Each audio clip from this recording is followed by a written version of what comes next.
बहू का लौटा बचपन। रश्मि की सास उससे बहुत काम कराती थी और वो इस बात से बहुत परेशान हो गई थी। एक दिन सास कहती है, बहू, रसोई का काम खत्म हो जाए तो मेरे कमरे में आ जाना, कमरे की सफाई करनी है। ये कहकर सास वहां से चली जाती है। ये सासू माँ भी ना एक के बाद एक काम देती ही जाती है, जैसे कि मैं कोई बोतल से निकली हुई जिन हूँ। रश्मि अपनी सास के कमरे में जाती है और स्टूल पर चढ़कर अलमारी से सामान निकाल रही होती है। अरे बहू, संभाल कर, मेरा सामान तोड़ मत दियो। वाह, इन्हें अपनी बहू की कोई चिंता नहीं है, सामान की पड़ी है कि वो ना टूट जाए। अब तो इनका सामान तोड़ना ही पड़ेगा। रश्मि सामान हाथ में पकड़ लेती है और नाटक करने लगती है। सास ये देखकर घबरा जाती है। अरे बहू, मेरा सामान बचाकर कहीं गिर ना जाए। हाँ हाँ मम्मी जी, नहीं गिराऊंगी आपका सामान। रश्मि का सच में बैलेंस बिगड़ जाता है। अरे मेरा तो सच में बैलेंस बिगड़ रहा है। रश्मि स्टूल से नीचे गिर जाती है और उसका सर बेड से लग जाता है। रश्मि के सर में दर्द हो रहा होता है। वो बेहोश नहीं हुई होती है, लेकिन वो आंखें मूंद कर पड़ी रहती है। ये देखकर उसकी सास घबरा जाती है। अरे बहू, ठीक तो है ना? तू बोलती क्यों नहीं बहू? ये अच्छा मौका है, बेहोशी का नाटक कर लेती हूँ, काम से तो बच जाऊंगी। सास रश्मि को बेड पर लेटा देती है और अपने बेटे सूरज और डॉक्टर को फोन करती है। वे दोनों कुछ ही देर में घर आ जाते हैं। सर पर चोट आने की वजह से ये बेहोश हो गई है। मैं कुछ दवाइयाँ लिख कर देता हूँ, ये मंगा लीजिएगा। उफ, वो ठीक हो जाऊंगी तो फिर से काम करना पड़ेगा। क्या करूं? अरे हाँ, ऐसी तरकीब निकाली है जिससे काम भी नहीं करना पड़ेगा और मेरी प्यारी सासू माँ को भी सबक सिखाने का मौका मिल जाएगा। डॉक्टर चले जाते हैं और रश्मि होश में आती है। तब वो बच्ची बनकर याददाश्त खोने का नाटक करने लगती है।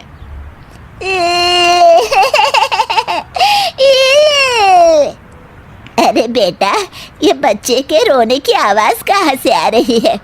हाँ माँ, मैंने भी आवाज़ सुनी। फिर से रोने की आवाज़ आती है। अरे ये तो मेरे कमरे से आ रही है। वो दोनों कमरे में आते हैं तो रश्मि रो रही होती है और बच्चों की तरह हरकतें कर रही होती है। दोनों उसे देखकर हैरान रह जाते हैं। मेरे मम्मी जी पापा कहाँ है? मुझे आइसक्रीम खानी है। अरे सूरज, ये तो बच्चों की तरह बर्ताव कर रही है। हाँ माँ, लगता है चोट लगने से इसके दिमाग पर असर हुआ है। आप लोग कौन है? मुझे मम्मी के पास जाना है। अंकल अंकल, मुझे मम्मी के पास जाना है। अंकल? अरे रश्मि, मैं तुम्हारा पति हूँ, क्या तुम्हें याद नहीं है? पति क्या होता है अंकल? और ये बूढ़ी आंटी कौन है? बूढ़ी आंटी? बूढ़ी किसको बोला? बूढ़ी को बूढ़ी नहीं बोलूंगी तो क्या बोलूंगी? तुझे तो अभी बताती हूँ मैं।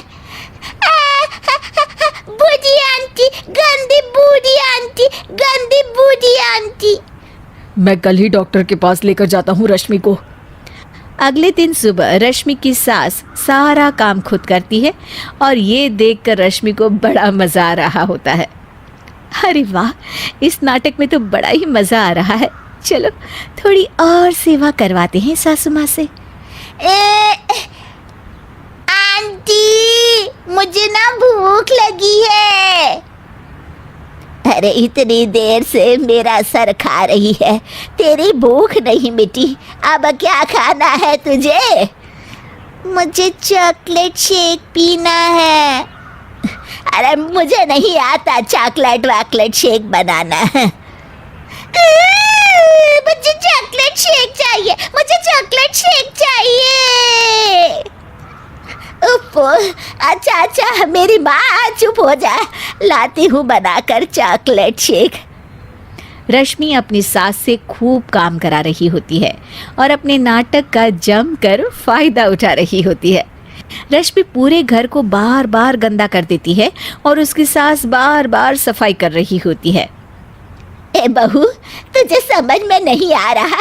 कितनी बार कहा है कि एक जगह बैठ, अभी एक थप्पड़ लगाऊंगी तुझे। रश्मि रोना शुरू कर देती है।